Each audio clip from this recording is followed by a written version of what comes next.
O Internacional definiu seu time para enfrentar o Monson nesta quinta-feira no estádio Passo da Areia pela segunda rodada do Gauchão. E tem novidades importantes. A primeira delas da Casa Mata, porque Paulo Pesolano fará a sua estreia no comando técnico do Inter nesta quinta-feira na partida do Campeonato Gaúcho. E junto dele, jogadores titulares estarão na equipe que vai enfrentar o time do Litoral Gaúcho. A gente, é claro, atualiza tudo sobre o mercado de transferências colorado. Fabinho Soldado está trazendo mais um jogador que trabalhou com ele no Corinthians e trata-se de um lateral esquerdo, o F5, nas negociações com o zagueiro Félix Torres e com o centroavante Alejandro. O que há com Vitinho? A declaração de um dirigente do Santos que afasta o atacante do litoral paulista e o aproxima do estádio Beira-Rio.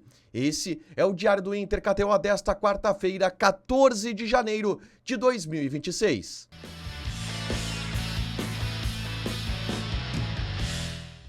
Tudo bem, gente? Obrigado pela participação aqui. Não esquece de deixar teu like, de inscrever, de ativar as notificações. Bora falar do Internacional aqui no A Dupla. Nesse vídeo, um resumo do que de mais importante aconteceu no Noticiário Colorado ao longo desta quarta-feira.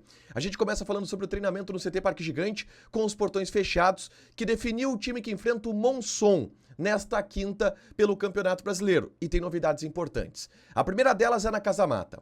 Paulo Pesolano fará a sua estreia no comando técnico do Internacional. Ele que vinha trabalhando com o time A do Inter, enquanto o time B era treinado por Pablo Fernandes para a disputa do Campeonato Gaúcho e o time A era focado para a disputa do Campeonato Brasileiro, nesta semana tudo se misturou de alguma forma. Paulo Pesolano comandou a atividade com todo o grupo nesta quarta-feira e é ele quem vai para a beira do gramado no compromisso de quinta contra o Monson. E a escalação que Paulo Pesolano colocará em campo é uma mistura de jogadores do time titular com jogadores que estavam no grupo que disputa o Campeonato Gaúcho. Ao todo, pelo menos 3 titulares estarão à disposição. Bruno Gomes vai para o jogo, Gabriel Mercado também vai para o jogo. E aí existe uma discussão. O Bruno Tabata é um jogador titular porque ele vai para o jogo. O Ivan é um jogador titular porque ele vai para o jogo. E misturados a eles, promessas, jovens da base. João Bezerra vai começar jogando. João Vitor, atacante que entrou muito bem no segundo tempo contra o Novo Hamburgo, vai começar jogando. Outros atletas que iniciaram a partida contra o Novo Hamburgo, Benjamin Arrim, vai começar jogando. E a escalação que o Inter vai colocar em campo é essa.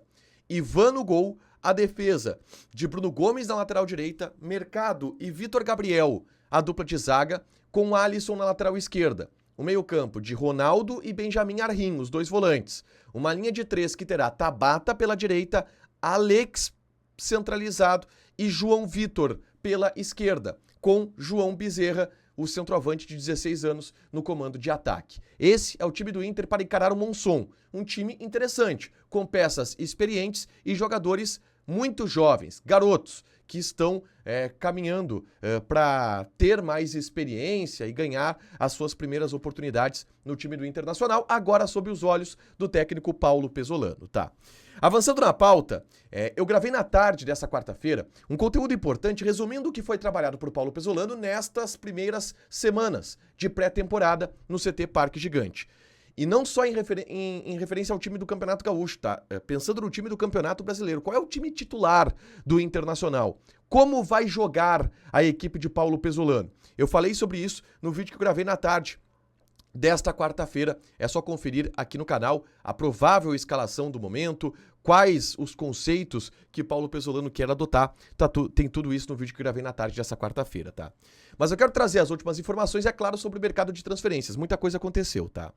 E a principal notícia do dia envolve o lateral esquerdo Fabrício Andileri, de 31 anos, argentino, que estava no Corinthians e está sem clube, e que o Inter está buscando a contratação. Ele chega para ser um reserva de Alexandro Bernabei, que não possui esse reserva no plantel. O reserva do Bernabei é o Alisson, que é um jogador de características muito parecidas com a do Bernabei. O Andileri é um lateral esquerdo mais seguro, é um lateral esquerdo que protege mais a defesa, marca melhor do que o Alexandro Bernabei. O Angileri trabalhou com o Fabinho Soldado no Corinthians e o Fabinho Soldado gosta muito desse jogador e o indicou para o Internacional, já que ele está livre no mercado, dentro daquele conceito de jogadores que o Inter está buscando trazer sob um baixo investimento.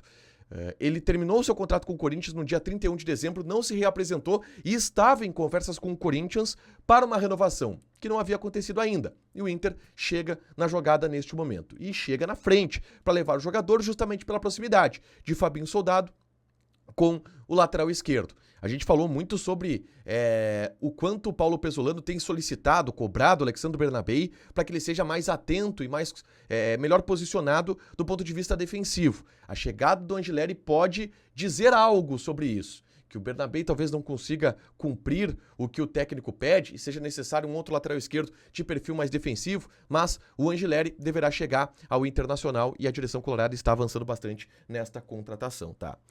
Ainda avançando na pauta, eu quero falar sobre Félix Torres, outro jogador indicado pelo Fabinho Soldado, e que deve chegar nesta semana ainda em Porto Alegre, nos próximos dias, tá? Osmar Stabile, presidente do Corinthians, liberou Félix Torres para viajar a Porto Alegre. Chegando aqui em Porto Alegre, ele assina o contrato, faz exames e se apresenta como jogador do Internacional. Isso vai acontecer nos próximos dias, a negociação ela já está fechada e o Félix Torres estará em Porto Alegre nos próximos dias, tudo muito bem encaminhado para ele ser anunciado como novo reforço do Internacional, 2 jogadores que trabalharam com o Fabinho Soldado no Corinthians. O terceiro reforço que o Inter quer anunciar até o final desta semana é o centroavante, o Alejandro, que é uma das prioridades do Inter neste momento na janela. O que está acontecendo para o Inter demorar tanto para contratar o Alejandro, tá? Dinheiro, gente, dinheiro. Os russos, eles obviamente vão dar uma chorada. Mas quem sabe não conseguem me pagar alguma coisa por empréstimo, e o Inter não quer pagar. O Inter está totalmente, utilizando uma figura de linguagem de futebol, o Inter está totalmente com as linhas baixas no mercado de transferências, tá? Retrancadinho. O Inter não vai ceder, o Inter não vai pagar pelo empréstimo do jogador. E isso faz com que tudo se demore mais, pela situação financeira do Internacional. E por isso, os detalhes, comissão do empresário, salário, tudo isso demora muito para negociar. Mas o principal, que é o CSKA liberando o jogador, o Inter querer o jogador e o jogador querer vir jogar no Internacional, isso já está muito bem encaminhado. Faltam arredondar os últimos detalhes que envolvem dinheiro e que é uma situação um assunto que é complicado para o Internacional quando a gente fala de investimento, tá? Muita gente pergunta sobre o interesse do Fluminense pelo Alejandro, tá? Não há informações dos portais cariocas sobre o interesse do Fluminense pelo Alejandro. O Fluminense encerrou as negociações pelo Hulk, vai buscar outros jogadores no mercado, teve um interesse no Alejandro em 2 oportunidades, na metade do ano passado e também há um mês, mais ou menos, no início dessa janela de transferências, acabou não se animando com a ideia, mas não há informações por enquanto, até a noite desta quarta-feira, no Rio de Janeiro, sobre o Fluminense tendo um retorno às investidas pelo Alejandro, e ele está, neste momento, negociando com o Internacional. Por último, eu quero falar sobre Vitinho, tá? E repercutir uma declaração importante dada pelo Alexandre Matos, que é o CEO do Santos, tá? O executivo do Santos. O Alexandre Matos sacramentou que o Vitinho foi oferecido ao Santos, que ele não é a primeira opção do Santos e que o Santos não avançou pela contratação do jogador, e que mais do que isso, o Santos muito menos assinou um pré-contrato com o jogador e que se assinasse avisaria ao Internacional. Essa declaração é importante porque de algum ponto de vista ela inviabiliza o Vitinho no Santos. Pô, o executivo disse que não era a primeira opção. Vai anunciar o cara dali a pouco? Ficaria feio, né? É difícil.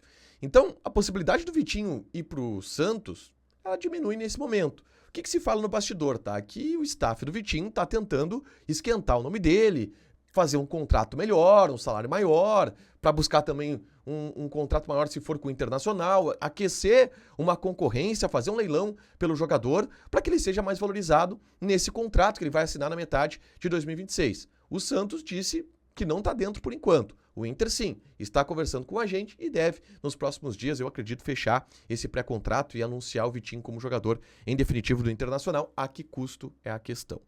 Para fechar, gente, vamos falar aqui de KTO. Tem odds do Internacional em Monson nesta quinta-feira pelo Campeonato Gaúcho, tá? Jogo no estádio Passo da Areia, importante porque é a estreia de Paulo Pesolano.